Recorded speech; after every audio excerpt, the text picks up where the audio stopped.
Bonjour, j'espère que vous allez bien. Aujourd'hui, je vous lis un extrait de La lettre d'une inconnue de Stefan Zweig.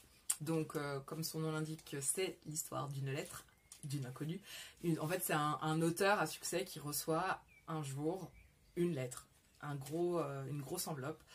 Et il découvre dans cette enveloppe une histoire que lui ne connaît pas, ou en tout cas dont il n'a pas conscience, mais l'histoire d'amour qu'une femme a vécue avec lui, qui a été d'abord sa voisine, elle était encore enfant, et qu'il aura croisé à quelques reprises dans sa vie, avec qui il aura fait l'amour aussi.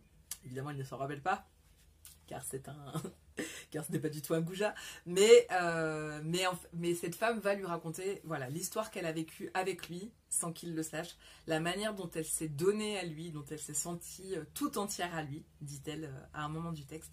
Et là, dans le passage que je vais vous lire, elle raconte la première fois qu'elle l'a vu, et la première fois qu'elle a compris, elle, gamine de 13 ans, que cet auteur à succès, cet homme célèbre qui habitait dans son immeuble, n'était pas un vieux monsieur, mais au contraire ce jeune homme svelte et dynamique.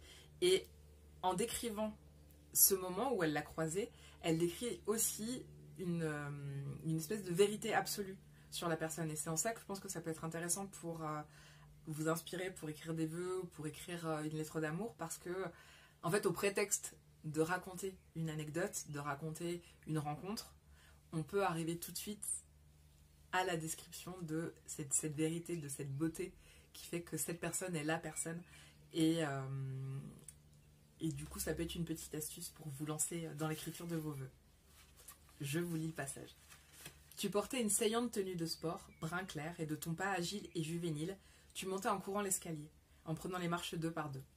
Tu avais ton chapeau à la main, et c'est ainsi qu'avec un étonnement indescriptible, je découvris ton visage plein de vie et de clarté.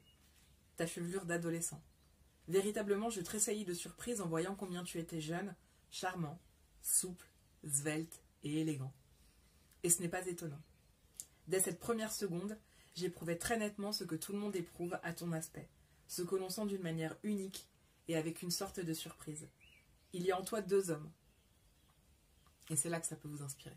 Il y a en toi deux hommes. Un jeune homme ardent, gai, tout entier au jeu et à l'aventure. Et en même temps, dans ton art, une personnalité, d'un sérieux implacable, fidèle au devoir, infiniment cultivé et raffiné. Je sentis d'instinct ce que chacun devinait en te connaissant, que tu mènes une double vie, une vie dont une face claire est franchement tournée vers le monde, tandis que l'autre, plongée dans l'ombre, n'est connue que de toi seul. Cette profonde dualité, le secret de ton existence, l'enfant de 13 ans que j'étais alors, magiquement fasciné par toi, l'a senti au premier regard.